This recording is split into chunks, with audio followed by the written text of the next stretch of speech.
여러분은 지금 경제를 조금씩 알아가고 있는 김혜민 PD와 함께하고 계십니다.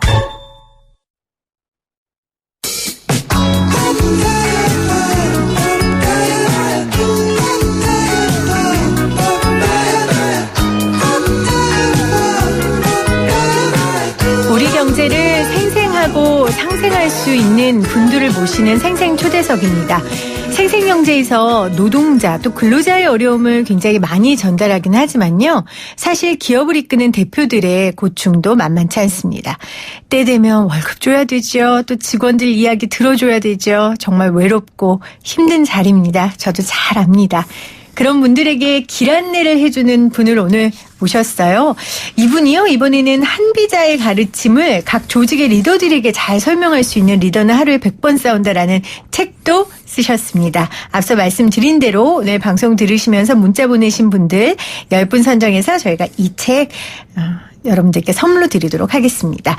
리더는 하루에 100번 싸운다의 저자 로펌 머스트노우의 조우성 변호사입니다. 안녕하세요, 변호사님. 네, 안녕하세요. 저희 청취자분들께 인사 말씀해 주실까요? 예, 저는 올해 23년째 변호사 생활을 하고 있고요. 그리고 또 이렇게 한 번씩 책도 쓰고 있는, 그리고 제가 이제 기업 분쟁 쪽을 좀 전문으로 하고 있는 네. 변호사입니다. 네, 23년 차 변호사시고요. 23년 동안 변호사 일을 하셨는데 대부분 기업과 관련된 일을 많이 하신 것 같아요. 맞습니까? 예, 어떻게 하다 보니까 그렇게 됐네요. 그렇네요. 로펌 머스트노우인데 뭘 반드시 알아야 됩니까? 그게 뭐 약간 사연이 있는데요. 네. 제가 일을 하다 보니까 어떤 법률적인 분쟁이 생기면 일단 알아야 되고요. 내가 싸우고 있는 이 법적 분쟁에서 포인트가 뭔지, 그리고 그게 우리 쪽과 어떻게 연결되는지 체크를 해야 되고, 그다음에 행동으로 이어져야 되거든요. 네. must know, must check, must do. 네. 요 3단계로 이어지는 것, 그 첫 단계가 must know라서 이름을 그렇게 좀 네이밍을 지어봤습니다. 자, 그러면 오늘 생생경제 생생초대석 인터뷰의 must know는 조직, 작은 조직이라도 그냥 슈퍼라도 이끄는 리더들이 반드시 알아야 할 것에 대해서 우리 변호사님이 잘 설명해 주시면 좋을 것 같습니다. 네네. 네. 자, 일단 기업 전문 변호사로 유명하신 분이니까 좀 이런 질문을 드리고 싶어요. 사실 기업과의 분쟁권은 형사사건처럼 뭐 옳고 그름을 딱 나눌 수 있는 사건보다는 이해관계에 의해서 해석이 가능한 일들이 굉장히 많아서 변호사로서 일을 하는 게 쉽지 않을 것 같다. 그러니까 쉽게 말하면 명확하게 구별되는 일들은 아니지 않을까 이런 생각이 들어요. 어떠세요? 기업 사건을 하다 보면 기업과 기업 간의 분쟁도 있고요. 네. 그다음에 제가 이 책에서 많이 다룬 것처럼 기업 내부의 분쟁도 있어요. 자, 가족 간에도 얼마나 이렇게 뭐 자식이 내 마음 같지가 않고 마음대로 안 되지 않습니까? 그런데 몇백 명이 모여서 어떤 이익으로 모인 이 집단에서 오히려 사장님들은 좀 그런 것 같아요. 회사와 회사 간의 싸움은 내가 뭐 싸우면 되는데 내부적으로 분란이 생기고 거기서 사장님 입장에서는 배신을 당하고 그렇게 됐을 때 느끼는 이 멘탈이 붕괴된다고 그러죠. 그래서 기업 사건은 일반 사건보다 더 종합적으로, 그러니까 여러 가지 측면을 고려해서 컨설팅을 해야 되고 조언을 해야 되는 그런 특징이 있더라고요. 그러게요. 아까 말씀하신 것처럼 사장님이 거의 멘붕 상태다라는 네. 이야기를 하셨는데 그렇기 때문에 사장님들이 must know 해야 될 것들이 많은 것 같아요. 네. 가장 기억에 남는 기업 분쟁 사건이 네. 있으시다면 어떤 게 있으세요? 네, 짧게 말씀을 드리자면 저 책에도 나와 있는데요. 보통 이제 그 기술 베이스의 회사를 운영하시는 사장님들은 내가 기술 개발 이런 건 참 잘하겠는데 직원들한테 싫은 소리 하고 이건 참 싫은 거예요. 그래서 그런 가격을 대신 좀 담당해 줄 수 있는 사람을 네. 찾았고 이제 군 장교 출신의 어떤 상무를 스카우트한 거예요. 그러니까 그 군 상무가 사장님은 대표님은 연구에만 몰두하시고 제가 직원들을 다 통솔하겠습니다. 그러더니 이제 악역을 진짜 전담하는 거예요. 막 야단도 치고 근태도 다 바로 잡고 그리고 또 이 대표님이 뭐 산에 가는 거 되게 싫어했는데 다 애들 데리고 산에 가서 막 이렇게 으쌰으쌰도 하고 그러니까 직원들의 네. 분기가 딱 잡히는 거죠. 네. 그런데 그로부터 1년 만에 이제 직원들은 그 상무의 눈치만 보게 되고 대표가 뭔 일을 시켜도 항상 상무한테 물어보고 또 대표도 이제 서서히 자기 이빨을 드러내고 그래서 결국은 그 상무를 어떻게 쳐낼 거냐에 대한 저한테 이제 고민을 말씀하셨는데 이런 경우들이 많이 있어요. 그러니까 요즘 많은 사장님들이 자기는 좋은 역할만 하고 싶은데 악역을 내가 하지 않았을 때 한비제가 그걸 강조하는데요.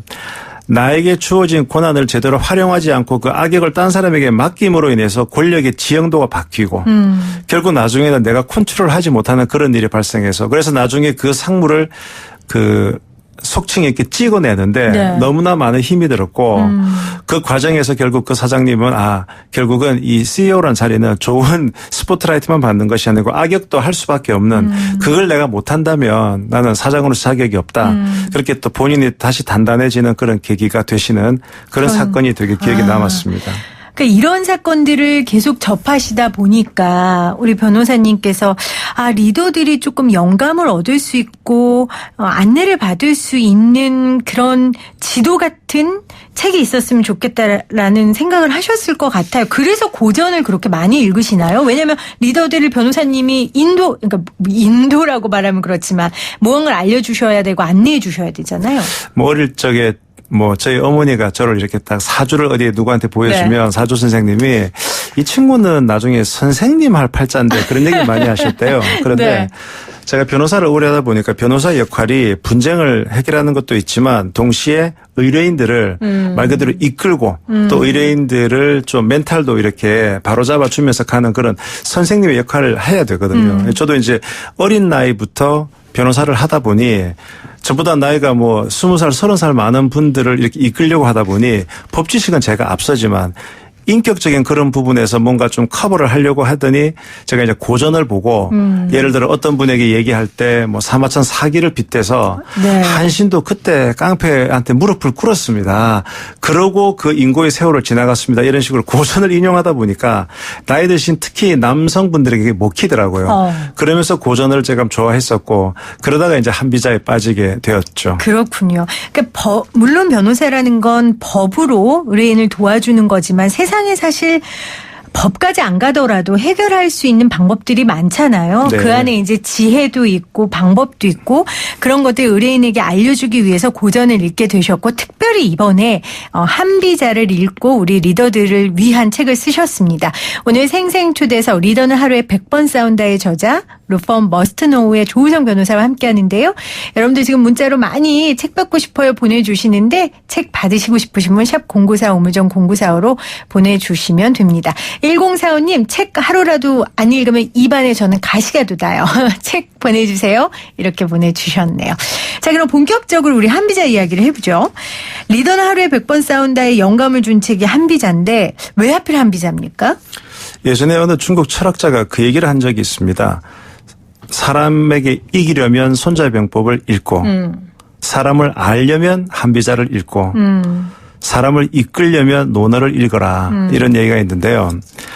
제가 한비자란 책이 갖는 가장 큰 미덕은 한비자는 일단 어렵지가 않아요. 우리가 논어다, 중용이다, 대학이다 이런 책은 아주 어려워요. 그런데 한비자는 이게 탈무드 비슷하게 많은 스토리를 모아놓았거든요. 이게 한비자가 그 왕이시여 예전에 이런 일이 있었거든요. 그러니까 조심하셔야 되고요. 이런 일이 있으니까 왕에게 어렵게 말하면 안 되거든요. 예시를 많이 드는군요. 그렇죠. 그 이야기 스토리 헌터라고 저는 표현을 하는데요. 네. 그렇게 되어 있고 그런데 또 한편으로는 한비자는 좀 돌직구를 던져요. 좋은 게 좋은 것 이런 것이 아니고 소위 우리가 말하는 불편한 진실. 네. 아무리 왕과 신하는 육아적인 입장에서 보면은 아버지같이 아들을 그렇게 보살피고 아들같이 왕을 섬기고 그거는 당위론으로는 가능할지만 현실로는 절대 그런 일이 없습니다. 이익이 배반하면 얼마든지 등에 칼을 꽂을 수도 있습니다. 제 책 리더는 하루에 100번 싸운다라는 그 말도 한비자 나오는 얘기예요. 1일 상하 100전이라 네. 이 상하가 100번 싸운다. 이 상하는 왕과 신하거든요. 쉽게 말하면 우리 작은 회사라도 사장님하고 직원들 간에 뭔가 다툼이 그럼요. 갈등이 있죠. 그래서 그런 많은 것들을 빙빙 돌리지 않고 이것이 사람이고 네. 이게 사람의 한계고 그러니 이걸 정확하게 알려주고 그러니 이렇게 해야 됩니다라는 가이드를 준다는 점에서 기름기 싹 빼고 정확한 진실을 얘기해 주는구나. 참 매력 있다. 저는 그래서 한비자를 그렇게 해서 좋아하게 된 것 같습니다. 사람을 알려면 한비자를 알아야 된다. 그래서 한비자를 보게 되셨다는데 저도 이 책 읽었어요. 주말 내내 읽었는데 굉장히 쉽고 네. 재밌고 특별히 저도 직장생활 지금 거의 뭐 14년 차 이렇게 하고 있는데 무릎을 치는 부분이 굉장히 많았습니다. 혹시 보시다 보면은 거기서 좀 이렇게 뭐랄까 안 좋은 모습들의 CEO들이 많이 나오잖아요. 네. 또 리더들 네. 좀 이렇게 오버랩되는 분들이 계셨죠. 오버랩 되는 분들 많았죠.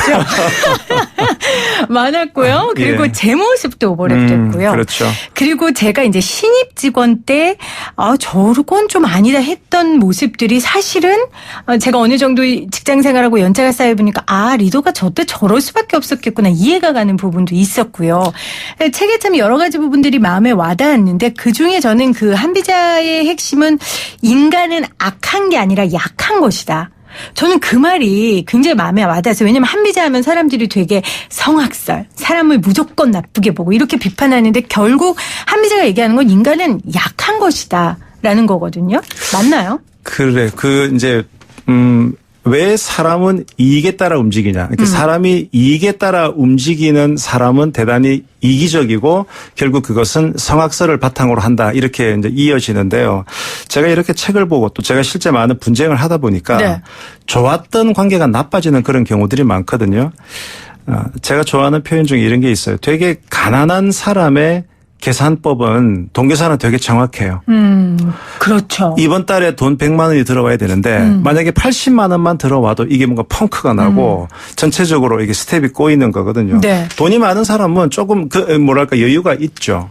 자, 우리 사장님이 나한테 월급을 석 달째 못 줬어. 그러면 사장님은 내가 월급 석 달 못 줘도 내가 그동안 잘해준 게 얼마니 뭔가 믿고 따라와 줄 것 같지만 내가 월급 받아가지고 애들 교육시키고 밥 먹고 살아야 되는데 그게 되지 않으면 결국은 사장을 떠날 수밖에 없고 또는 뭔가 우리 사장님이 돈을 딴 데 좀 이렇게 쟁여놓은 것 같아. 그러면 뭐 고소를 해서라도 돈을 받아야 되고 그게 내가 강하지 못하니 약하지 못하니 이게 서로 약한 사람들끼리 이렇게 어울려 지내다 보니 상황 때문에 그렇게 되는 거 아닌가. 네. 그래서 이걸 선과 악의 카테고리로는 볼 수 없다. 그러니까 사장님은 그걸 알아야 되는 거죠. 아니 네가 나를 그렇게 할 수 있어. 내가 너한테 잘해준 게 얼만데 라고 배신감에 떨 게 아니고 결국 이 이해관계가 네. 내가 제대로 해주지 못할 때 저쪽에서 불편함이 생기고 그것이 갈등으로 올 수밖에 없구나. 그게 어떻게 보면 사장의 숙명 같아요. 제가 이 얘기를 정말로 신입 직원을 들었다면 냉정하다. 안 들었을 거예요. 근데 저도 이제 한 14년 차 돼 보니까 말씀하신 것처럼 선과 악의 문제가 아니라 정확한 이해관계에 의해서 설정된 관계라는 걸 먼저 인정해야 서로가 서로에게 피해를 주지 않을 것 같다라는 저도 그런 느낌을 책을 보면서 들었습니다. 이 책에 이 받은 제 영감과 메시지를 다 전달하려면 이게 시간이 모자라서요. 여러분 책으로 한번 읽어보시고 제가 궁금했던 건 또 이런 거였어요. 결국은 기업이라는 건 이해를 극대화시켜야 하는 기업이고 그러려면 인력을 잘 활용해야 되는데 그러려면 직원들을 적재적소에 잘 배치해야 되지 않겠습니까? 여기에 대해서 한비자의 조언이 있습니까?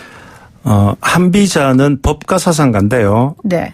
이 노자 도가사상과 연결된다고 보통 얘기를 합니다. 처음에는 네. 이해가 안 되거든요. 그러게요. 도가는 뭔가 비어있고 허정 그런데 법가는 상당히 좀 강하고 네. 근데 그게 왜 그러냐 그러면 법가에서는 리더의 모습을 좀 비어있는 모습. 그래서 항상 그 직원들 그러니까 신하들에게 당신은 어떻게 생각합니까?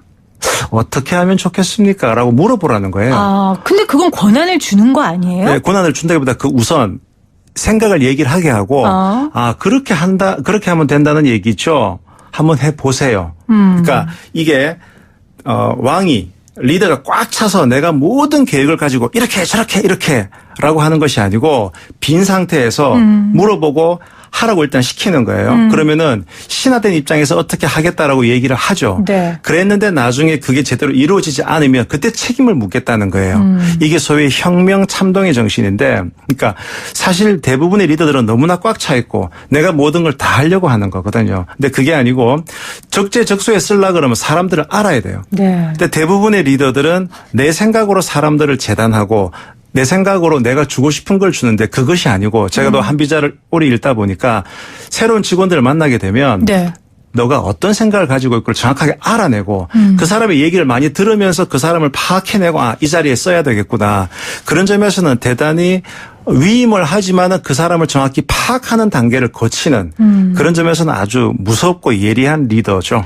저는 한 비자가 굉장히 단순하게 인간 선악 이게 아니라 이 책을 읽으면서 굉장히 인간의 심리를 네. 변호사님이 얘기한 것처럼 다각도로 입체적으로 파악했구나라는 생각을 저도 했습니다. 지금 청취자분들이 책 신청 너무 많이 해주고 계신데 6369님은 저 배울 게 너무 많아가지고 이 책 받고 싶어요. 저 조만간 리더가 되려고 하는데 이 책 받으면서 도움받고 싶어요 하셨고 0825님은 저는 58살인데 기계에 약해요. 저도 책 좋아해요. 보내주세요 하셨고 3835님은 큰애가 대학생인데 사회 나갈 날이 얼마 남지 않아서 이 책 너무 유익할 것 같아요. 책 보내주세요. 이렇게 많이 보내주셨습니다. 자, 시간 다 됐는데 짧게 마지막으로 변호사님 한 비자 말고 그러면 우리 조우성 변호사가 우리 기업하는 사람들에게 리더들에게 줄 수 있는 아주 짧은 비법이 있다면 아주 짧게 부탁드립니다. 짧은 비법이 있다면 그런 얘기를 해요. 하급의 군주는 자신의 힘을 다 쓰고 중급의 군주는 다른 사람의 힘을 쓰고 상급의 군주는 다른 사람의 지혜를 쓴다라고 하는데 보통 리더들은 그 조직에서 제일 똑똑한 사람들이에요. 그렇죠. 솔직히 그렇죠. 네. 하지만 그럴수록 내려놓고 내를 둘러싸고 있는 사람들 머릿속에 뭐가 들어있는가를 끄집어내고 그 힘을 극대화할 수 있는 오케스트라의 지휘자 같은 그런 사람이 되어야 되지 않을까. 네. 그건 저에 대한 주문이기도 합니다. 네. 자, 그런 분들은 이 책을 읽으시면 될 것 같습니다. 8070님 조그만 소기업 운영하는데 사람 때문에 너무 속상하다고요. 이 책 읽고 사람들에 대해 정확히 파악하고 싶습니다. 이렇게 보내주셨습니다. 오늘도 함께해 주셔서 감사합니다. 조우성 변호사였습니다. 네.